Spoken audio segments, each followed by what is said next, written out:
The grand chamber of the Galactic Council was silent. The air shimmered with the glow of dozens of floating holograms, each one showing tactical data, ship counts, and projections. High above, the crystal ceiling reflected starlight, making it seem as if the whole galaxy was watching. Ambassador Valek of the Jirak race rose from his seat. His tall, insect-like body gleamed under the lights as he addressed the assembly. Members of the council, his voice clicked through the translator.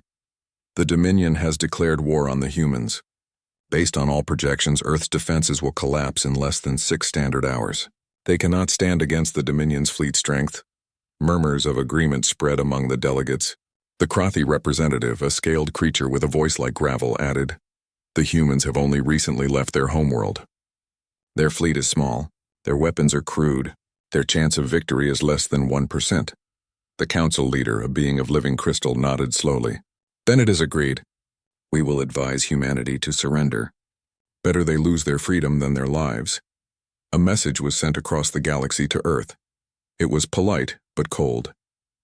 "Lay down your arms. Resistance is hopeless." On Earth, in a heavily fortified command center beneath the Rocky Mountains, the message played on a hollow screen. Generals, scientists, and world leaders sat in silence. The room was tense. General Marcus Hale stood at the front of the room. He was tall, broad-shouldered, with streaks of gray in his hair and a steady look in his eyes. He let the message finish, then turned to face everyone present. "So that's it?" he asked quietly.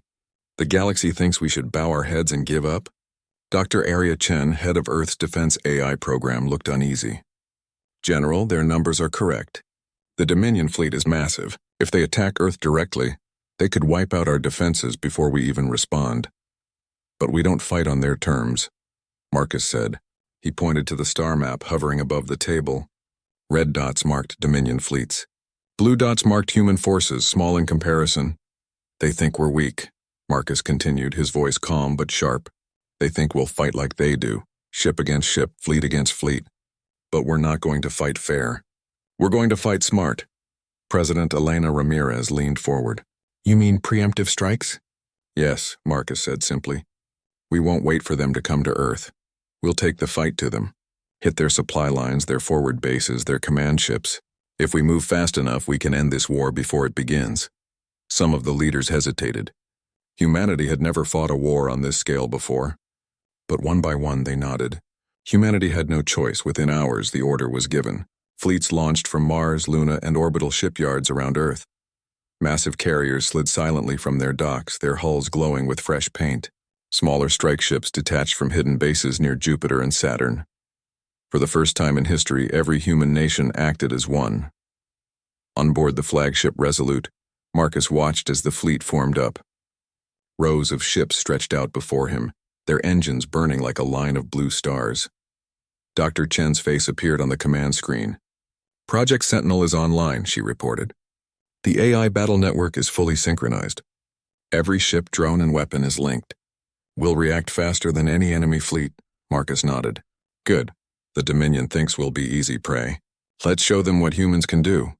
Across the galaxy, the Dominion fleet was already moving. Their admirals were confident. Humanity had no chance. Their plan was simple: destroy Earth's defenses, seize its orbital stations, and force humanity to surrender. On the bridge of the Dominion flagship, Overlord Vrax watched tactical screens with a cruel smile. "Prepare the first wave," he ordered. "By the next rotation, Earth will be on its knees." But before the first wave reached its target, Dominion sensors lit up with alarms.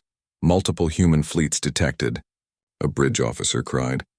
"They are not defending Earth, they are attacking our forward base." Vrax's smile faded. "Impossible," he growled.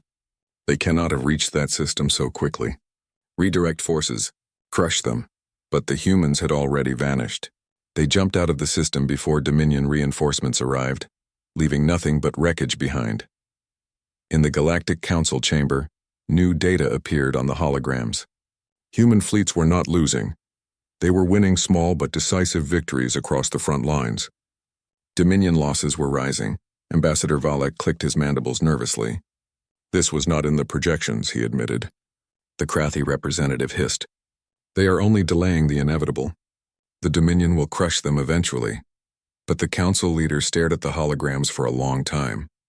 Or perhaps, he said slowly, we have underestimated them.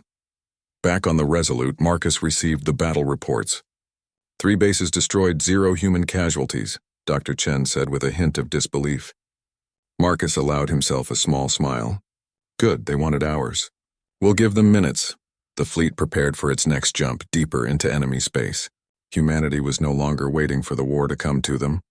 The first strike had been made. The galaxy was watching. And for the first time they began to wonder if maybe, just maybe, humanity could win. The human fleet emerged from FTL like a storm. One by one, ships of the United Earth Navy blinked into existence near the Dominion's forward base. The enemy station was a massive structure, bristling with turrets and shield emitters. Dominion patrol ships scrambled to respond.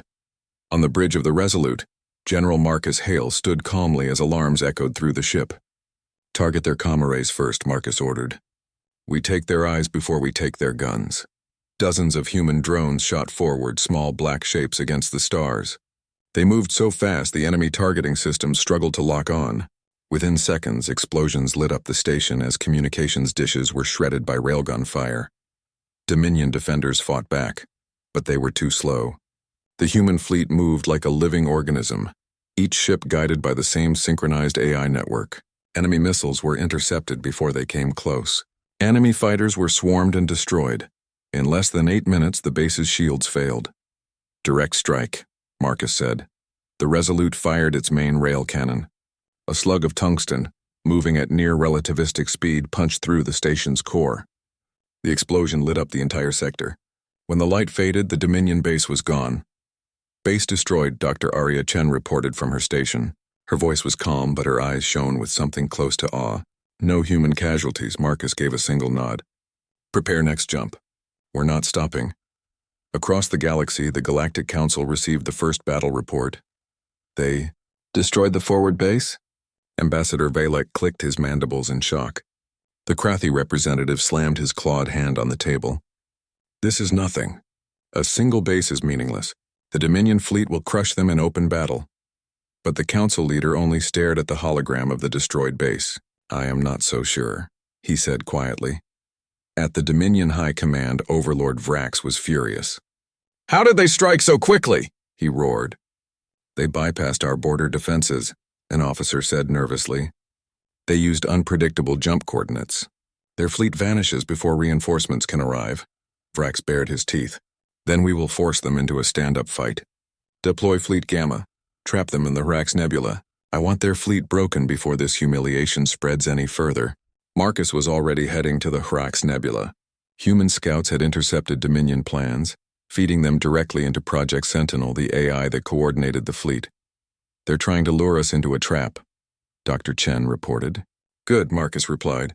Let's make it their trap instead. The battle began in silence. The Hrax Nebula glowed with faint blue light, its gas clouds hiding ships and confusing sensors. Dominion Fleet Gamma moved in perfect formation, waiting for the humans to arrive. And then the Resolute appeared, alone. Enemy flagship sighted, a Dominion officer reported. Vrax grinned. Fire everything? And this farce. Hundreds of plasma bolts lit up the nebula, converging on the lone human ship. But before they struck, the Resolute vanished. What? Vrax shouted. Across the nebula, dozens of human ships decloaked from their sensor masking fields. They attacked from every angle at once, firing railguns, missiles, and drone swarms. The Dominion formation shattered. Inside the Resolute, Marcus watched the battle calmly. Cut them off from retreat routes, he ordered. Take their engines, not their cores. We want survivors to tell the story. Human torpedoes struck with surgical precision, disabling ship after ship without destroying them completely. Dominion crews were forced to abandon their vessels as human boarding teams took control. In less than 12 minutes, Fleet Gamma was no longer a fleet. It was a graveyard of drifting, powerless ships. Status report, Marcus said. Dr. Chen's voice was steady but almost disbelieving. Enemy fleet destroyed. 32 ships captured intact. All objectives complete. Marcus allowed himself a small smile. Good. Now we move on their command hub. The galaxy watched the live feed from the Council's observation satellites. The human victory was absolute. They are not fighting like any species we have ever seen. said one council member in awe. They strike, disappear, and strike again. It is as if they are everywhere at once. Ambassador Valek looked uneasy. The Dominion has lost 3 key sectors. If this continues, they will lose the war entirely. The council leader spoke at last. Perhaps they already have. On the Dominion capital world, panic spread. Civilians fled major cities as human fleets advanced. Dominion commanders begged for reinforcements, but the network was in chaos. Human cyber warfare programs had taken control of communications. Entire Dominion fleets jumped to the wrong coordinates and collided with asteroid fields. Defense satellites turned against their own ships. Overlord Vrak stood in the command chamber, staring at the reports with wide eyes. This cannot be happening, he muttered. They were supposed to be weak. A young officer turned to him. Overlord, human fleet approaching orbit. The Resolute and its escorts appeared over the Dominion capital. The humans did not fire. Instead, Marcus opened a wideband channel to the entire planet. This is General Marcus Hale of Earth, he said, his voice cold but steady. Your fleets are gone. Your war machine is silent. This is your only warning. Stand down or we will finish what we started. The transmission was broadcast across the galaxy.